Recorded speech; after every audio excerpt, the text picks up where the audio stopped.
My husband left me to marry my cousin after I caught them red-handed, and my aunt supported it, saying love triumphs all. Now my grandparents are giving me their inheritance shares, which has made them mad, and they think I should share because it's unfair that I get so much for being miserable and lonely while they get nothing for being happy and in love.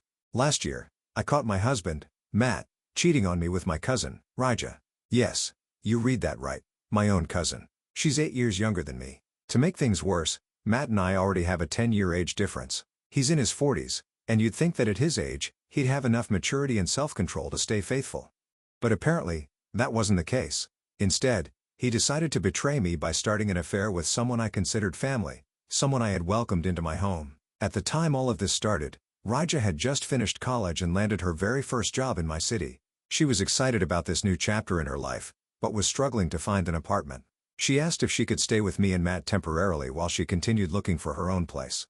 Of course, I agreed. I didn't think twice about it because, after all, she's my cousin, and I wanted to help her. It wasn't supposed to be permanent, just a short-term solution, until she found a place of her own. When I told Matt about Ria's situation and that she'd be staying with us for a little while, he seemed unusually excited. Looking back, that should have been the first red flag, but at the time I didn't think much of it. When Ria moved in, things seemed fine at first. During her very first week with us, Matt kept showering her with compliments. He made such a big deal about how beautiful she'd become, going on about how much she had grown taller since the last time he saw her. He even mentioned that back then, she was just a kid, but now she was all grown up and an adult. It felt a little odd hearing him say that, but I brushed it off. I thought he was just trying to be nice or make her feel welcome. Never in my wildest dreams did I imagine there was something deeper going on between them, or that there ever could be. But as the weeks went by, my husband began complimenting her excessively. What made it worse was how much Ria seemed to be enjoying his attention. She'd smile, laugh and respond in a way that made me feel a little uncomfortable, but I kept telling myself that I was just overthinking. Then they followed each other on Instagram, which struck me as strange. Matt wasn't the type to connect with people on social media, even family, so this seemed a bit out of character for him. When I asked Matt about it, he brushed it off and said Ria had wanted to follow him first, so he just reciprocated. In hindsight, there were so many red flags, but at the time, I never imagined anything could actually happen. For one thing, Matt and Ria had such a big age gap. He was in his 40s and she had just started her career. It seemed impossible that there could be any attraction between them, and on top of that, she was my cousin. They were family. I thought there was no way they'd cross such a boundary. I believed the worst that could happen was that they'd annoy me by getting a little too friendly, not betray me in the most painful way possible. But, oh, how wrong I was. One night, I came home from work to the sight that would change everything. As I walked through the house, I noticed something felt off. When I reached Ria's room, I opened the door to find her and Matt together, completely tangled up in bed. They were drunk, and it was obvious they didn't even care enough to try to hide it. When they finally noticed me, my cousin let out a loud squeal and scrambled to cover herself with the sheets. Meanwhile, Matt had the audacity to get angry at me as if I was the one doing something wrong by catching them in the act. He even yelled at me to get out of the room as if I were intruding on them. I was beyond furious. My hands were shaking with anger, but I knew exactly what to do. I grabbed my phone, started taking pictures of them, proof of their betrayal. Rija and Matt both started freaking out, begging me to stop and to delete the photos, but I wasn't about to let them off that easily. I may be a nice person most of the time, but when someone pushes me too far, I know how to stand up for myself and make things ugly if I need to. Ignoring their pleas, I stormed out of the room and began throwing all of Matt's belongings into a suitcase. He followed me, looking panicked, and kept asking what I was doing. Without even looking at him, I told him coldly that I needed him out of my house immediately. That's when he switched tactics and started begging me for forgiveness. He claimed it was a one-time mistake and that they'd both been too drunk to realize what was happening until it was too late. His excuses were pathetic, and honestly, they only made me angrier. I didn't waste my time or energy listening to Matt's pathetic excuses. His words fell on deaf ears because I knew they were meaningless. Once I finished packing his things into a suitcase, I handed it to him and told him, in no uncertain terms, to get out of my house. His pleading and apologizing didn't move me in the slightest. He had made his choices and now he had to face the consequences. After dealing with Matt, I went downstairs to find Ria, and she was sitting there, tears streaming down her face, and the moment she saw me, she started begging. "Please just listen to me," she cried, her voice trembling. But I wasn't about to let her manipulate me with crocodile tears. The betrayal was too deep, too personal. Instead of listening, I walked up to her and slapped her across the face, something I never thought I'd do to someone I love. But in that moment, All I could think about was how much she had hurt me. I reminded her exactly who I was to her. "Do you realize what you've done to me?" I asked, my voice shaking with anger. "I am your sister. I raised you in so many ways. I taught you to ride a bike. I taught you to cook. Every Christmas and every birthday I made sure you got what you wanted. When you needed a place to stay, I opened my home to you without a second thought. And this is how you repay me." By sneaking around with my husband in my own home, she just sat there sobbing, unable to respond. But I wasn't done. I made it clear that there was no coming back from this. "This is unforgivable," I told her. "You've crossed a line that can never be uncrossed." Then I gave her a choice. She had 15 minutes to pack her things and leave, or I would set all of her belongings on fire. Rhea knew me well enough to know I wasn't bluffing when I was this angry. She'd seen my temper before and she understood that I was being serious. She didn't argue or protest. She simply nodded, still crying, and went to pack up her things. Only after Matt and Rhea were out of my house did I allow myself to tear up. I didn't want to cry in front of them, but once I was alone, I broke down. How could they do this to me? I knew I couldn't keep what had happened a secret, not when it involved people so close to me. So I made a decision. I created a group chat that included all my family members, my parents, grandparents, all of my cousins. Once the group was set up, I sent the pictures I had taken of Matt and Rhea together along with a message explaining what had happened in my house. I told everyone that my marriage was over and that I would be cutting both Matt and Raja out of my life completely. The response was swift and overwhelming. Within hours, my phone was flooded with messages from family members expressing their shock, anger, and disbelief. Most of them couldn't believe what Rhea had done. They were furious with both her and Matt for betraying me so deeply. The support I received from my family was a small comfort amidst the chaos, but not everyone was on my side. My aunt, Raja's mother, was the one exception. She kept trying to calm me, desperate to defend her daughter. When I finally picked up, she immediately started telling me how terrible Rhea felt about what had happened. "She's young and stupid," my aunt kept saying, as if that excused everything. She tried to frame Rhea's actions as a lapse in judgment, something that should be forgiven and forgotten. My aunt even went so far as to suggest that I let Raja move back in with me because according to her, family always sticks together no matter what. It felt like she was trying to minimize Rhea's betrayal, and that only made me angrier. I cut her off mid-sentence and told her point blank that being young and stupid was not an excuse for her daughter to sleep with someone's husband.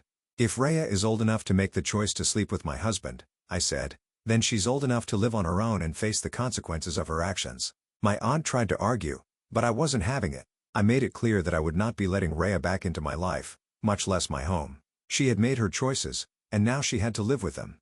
Throughout everything, I never doubted that what I was doing was the right thing. After what Matt and Rhea had done, there was no way I could stay in that marriage. The betrayal was too big, too painful, far beyond repair. So I made the decision to file for divorce. It wasn't easy. It felt like ripping apart a huge piece of my life, but I knew it was necessary. I deserved better than to stay with someone who had so blatantly disrespected and hurt me. During this time, Matt was relentless in his attempts to win me back. He would call, text, and even show up uninvited, all to beg me to take him back. He tried to downplay what had happened, calling it a slip-up or a mistake, as though cheating on me with my cousin could ever be something small or forgivable. But I refused to let his words sway me. I had made my decision and I was sticking to it. When I finally filed the divorce papers, Matt's tone changed.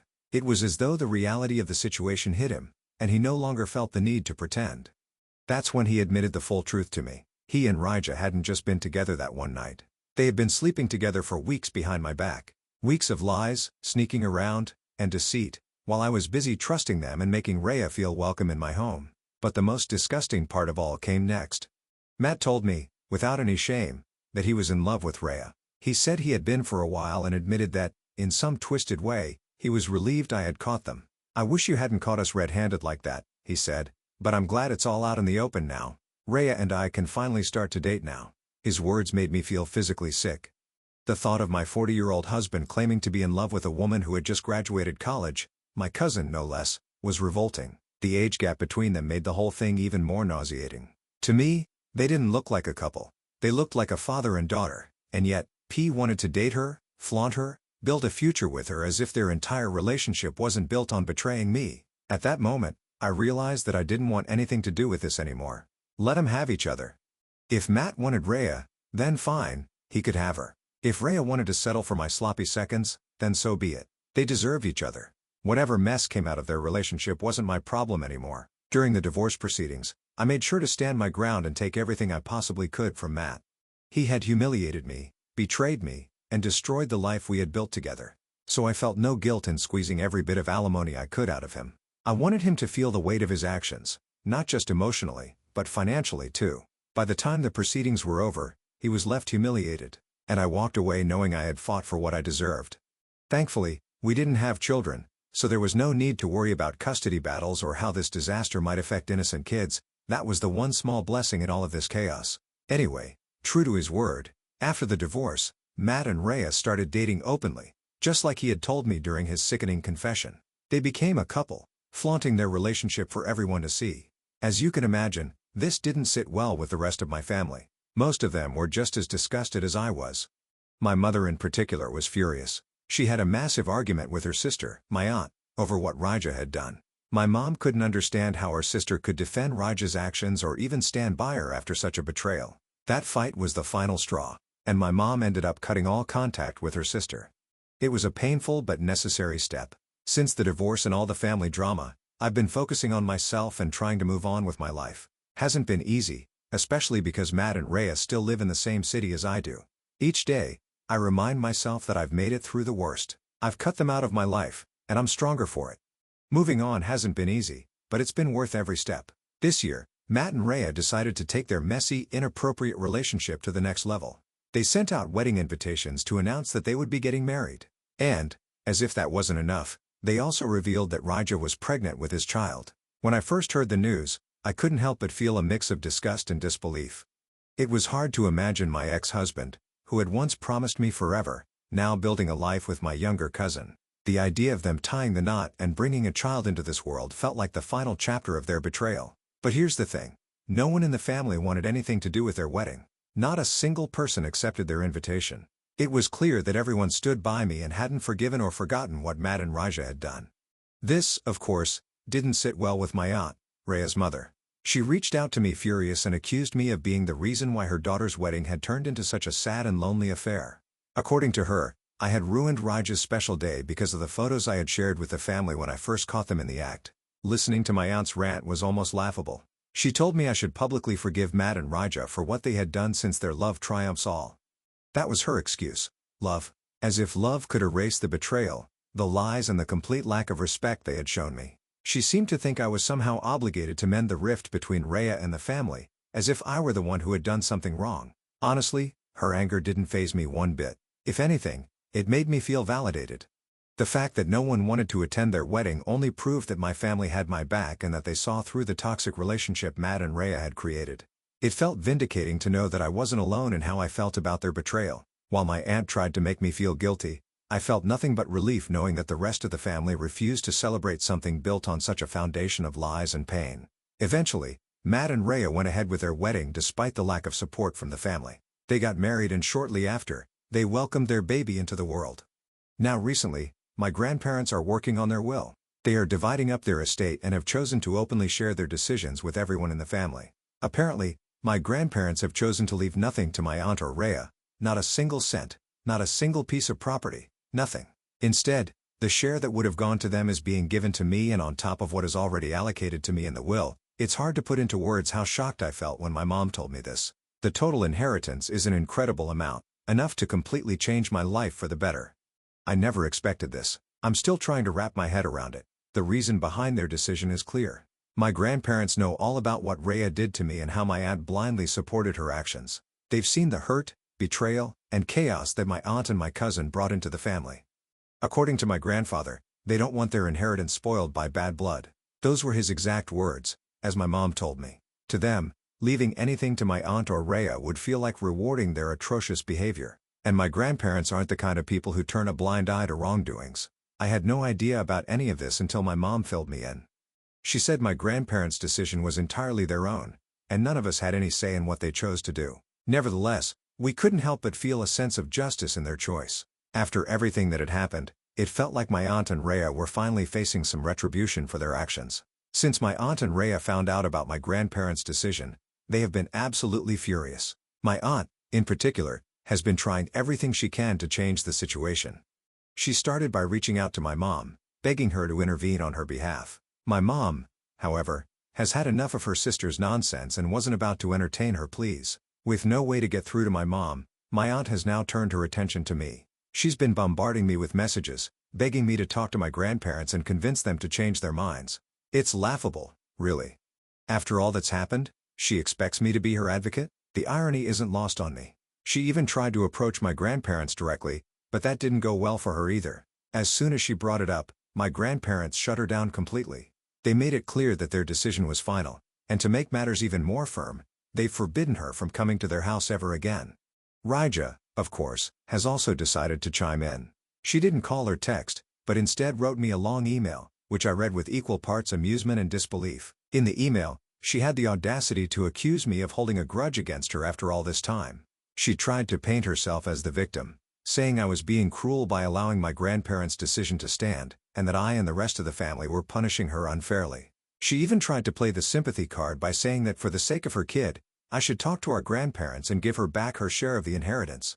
Rhea went on to say that she shouldn't be punished for being happy and in love with my ex-husband, as if their relationship was some fairy tale romance instead of the result of lies and betrayal. She claimed it wasn't her fault that I was miserable and lonely, which honestly made me even more amused. Clearly, she was trying to manipulate me, trying to make me feel small so I feel pressure to give in to her demands. She even went as far as to call my grandparents' decision unfair and demanded that I fix it. Fix what exactly? The mess she and my aunt created with their own actions? The entitlement dripping from her words was mind-boggling. After everything they've done, they still see themselves as deserving of generosity and understanding, as if their betrayal wasn't significant enough to warrant any consequences. Betrayal wasn't significant enough to warrant any consequences. Obviously, I don't want to, but just in case Reddit. AITA for this? Update 1. Thank you all for your comments. Honestly, reading the email made me angry too. It made me realize just how delusional and self-centered both Raja and my aunt are. They refuse to take responsibility for the pain they've caused and instead try to guilt me into undoing what they see as an injustice. But here's the truth. My grandparents' decision is theirs alone. They've seen the truth of the situation and their actions reflect their values. It's not my job to fix anything for people who have never once shown remorse or accountability for their behavior. If Raja and my aunt feel hurt or excluded, they have no one to blame but themselves. Update 2. It's been a month since my last update. It seemed like my aunt couldn't accept the reality of the situation even after we had tried to ignore her until now. She wasn't willing to let go of the inheritance or acknowledge that the decision had been made. Despite being told multiple times by my grandparents that their decision was final, she decided to confront them once again. This time though, her behavior crossed a line. Apparently, when my aunt showed up at my grandparents' house, she launched into another tirade, demanding that they reverse their decision, accusing them of being unfair and continuing to try to manipulate them into changing their minds. She was also drunk and was getting very aggressive with my grandparents. She called them a lot of bad words, which I don't want to repeat here. My grandfather probably had enough of her harassment. He called the police on her for harassment and trespassing. Even when the police arrived, my aunt didn't leave quietly and continued to make a scene. She fought back against the police, and her refusal to cooperate led to her arrest. It was a full-blown spectacle, and as you can imagine, it was incredibly embarrassing for my grandparents. I honestly couldn't believe it when I was told about this. However, I feel like my aunt brought this upon herself. If she had just respected my grandparents' wishes from the beginning, none of this would have happened. It's hard to watch someone act so recklessly and ignore the boundaries others have set. Given what has transpired and knowing how far my aunt is willing to go to get her way, we have installed security cameras around my grandparents' property now so they can always feel secure and know exactly who is coming to their doorstep. My grandparents are elderly, and the last thing we want is for them to feel unsafe or to have to deal with another unnecessary confrontation. The cameras will not only help monitor the area, but also give my grandparents peace of mind, knowing that if anything else were to happen, there's a record of it. As if this isn't enough, Matt has now reached out to me on LinkedIn, of all platforms. This was the one I had forgotten to block him on. It's honestly unbelievable. He sent me a message asking if I could have a sit-down conversation with both him and Rhea. He wrote about how his ongoing fight between us had gone on long enough and that it was time for us to bury the hatchet by talking things out.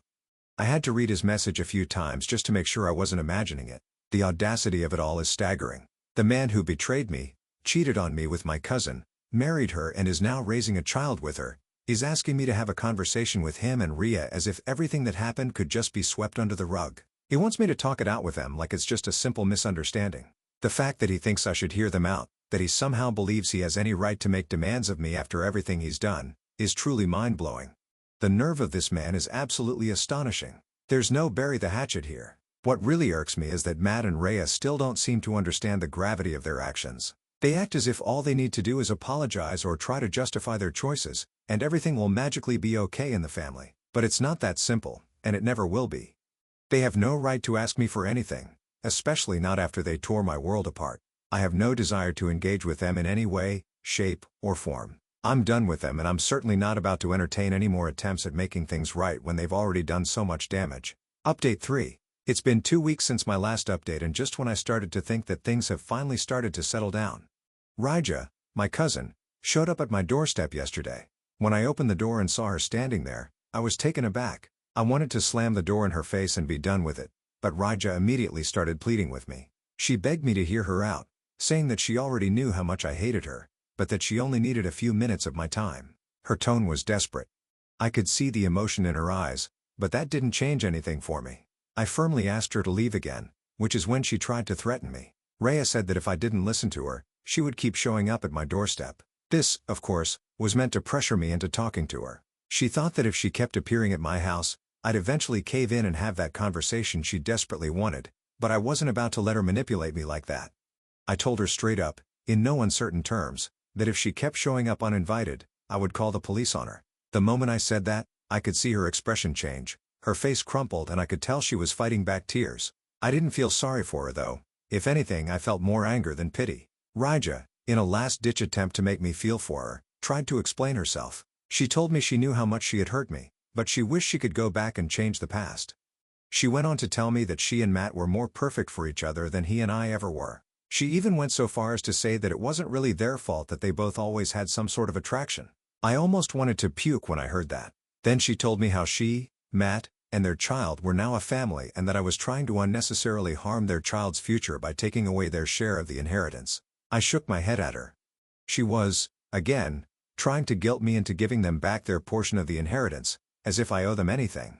Listening to her made me feel a combination of disgust and disbelief. She had no sense of accountability for what she had done. She wasn't remorseful about betraying me with Matt, and she wasn't taking responsibility for the damage their affair had caused. Listen to me, Raja, I said, barely able to contain my fury.